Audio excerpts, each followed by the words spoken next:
নদিয়ার কালীগঞ্জ বিধানসভা কেন্দ্রে উপনির্বাচন, ত্রিমুখী লড়াই। সরাসরি তৃণমূল কংগ্রেসের প্রার্থী আলিফা আহমেদ কথা বলছেন আমাদের প্রতিনিধি অর্ণব মুখোপাধ্যায়ের সঙ্গে। আমাদের কালীগঞ্জে তৃণমূল সংগঠন খুব শক্তিশালী।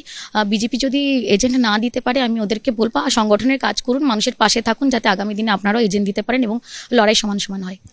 আমাদের সংগঠন শক্তিশালী, এটাই তার পরিচয়। মানে কেউ এজেন্ট না দিতে পারলে সেটা আমাদের দোষ নেই। আমরা সব জায়গায় আছি, সব বুথে বুথে আছি, মানুষের সমর্থন আছে, দোয়া আশীর্বাদ আছে এবং আমার বিশ্বাস আগামী দিনে মানুষের আশীর্বাদ আমরা পাবো। দেখুন, রাস্তাঘাটের প্রচুর কাজ হয়েছে। রাস্তা একটা তৈরি করার পর সেই রাস্তা কখনো কখনো আমরা বর্ষাকালে দেখি যে একটু খারাপ অবস্থা হয়, তার মেরামতো হয়। পুরো কালীগঞ্জ জুড়ে প্রচুর কাজ হচ্ছে।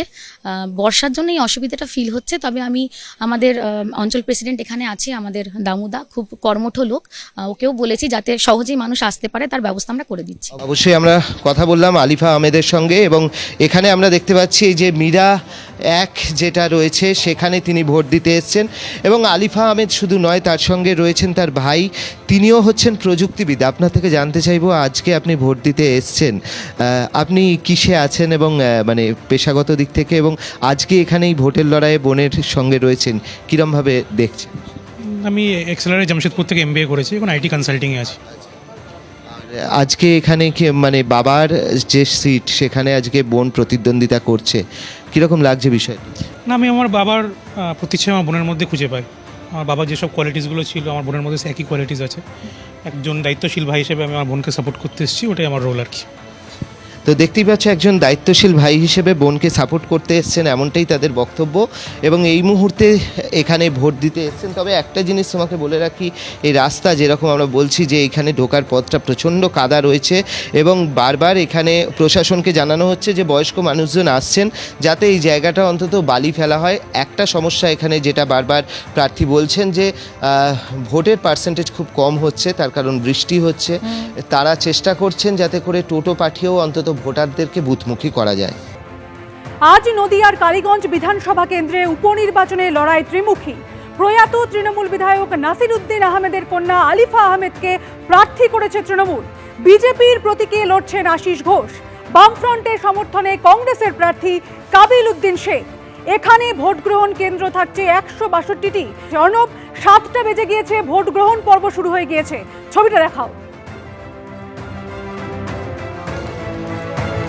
দেখো, আমরা রয়েছি পলাশীতে এবং পলাশীতে এই যে ভোট গ্রহণ কেন্দ্রে দাঁড়িয়ে রয়েছি, তোমাকে চিত্রটা দেখাবো। সকালের দিকে কিছু মানুষ এসছিলেন, বৃষ্টি মাথায় দিয়েও মানুষজন আসছেন, কিন্তু একটা জিনিস মাথায় রাখতে হবে, এটা একটা উপনির্বাচন এবং তার মধ্যে সকাল থেকে আবহাওয়া কিন্তু একদমই অনুকূল নয়। তোমাকে দেখাবো যে এই মুহূর্তে প্রচণ্ড বৃষ্টি হচ্ছে এবং সেই বৃষ্টির মাঝখানে এই যে বুথটাতে আমরা রয়েছি, এই মীরা বিদ্যানিকেতন, এখানে দেখো পুরো কাদায় ভর্তি হয়ে গিয়েছে এবং সেই কাদা ঠেলেই কিছু মানুষজন আসছেন তারা ভোট দেওয়ার জন্য। সকালের দিকে মানুষজন এসছেন, কিন্তু সেই হারে যেরকমভাবে আমরা দেখি যে এমনি নির্বাচনে যেরকমভাবে মানুষজন আসেন সেরকম কিন্তু ভিড় নেই, পুরো প্রায় ফাঁকা। যারা আসছেন কথা বলবো তাদের সঙ্গে। এই যে ভোট দিতে আসছেন, ওয়েদার কীরকম? ওয়েদার খুব খারাপ, তাও এই বৃষ্টি মাথায় করে ভোট দিতে ভোটটা দিয়ে যাই। কীরকম দেখছেন? মানে ফাঁকা তো না? ফাঁকা তো। মানে এত তাড়াতাড়ি ভোট দিচ্ছেন, কাজ আছে বাড়িতে?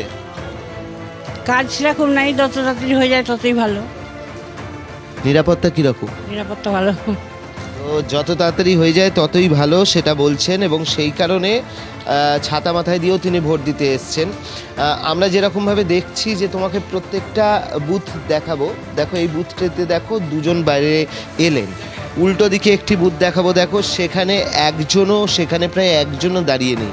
এখানে দেখো একজনও দাঁড়িয়ে নেই। অর্থাৎ তুমি বুঝতে পারছো পরিস্থিতিটা, যে এখানে কিন্তু যেরকম আবহাওয়া সব মিলিয়ে সেরকম ভোটার যারা রয়েছেন তারা কিন্তু বুথমুখী খুব বেশি হচ্ছেন না, এটাই এখন থেকে চিত্র। একেবারে অর্ণব, তুমি আমাদের সঙ্গে থাকো।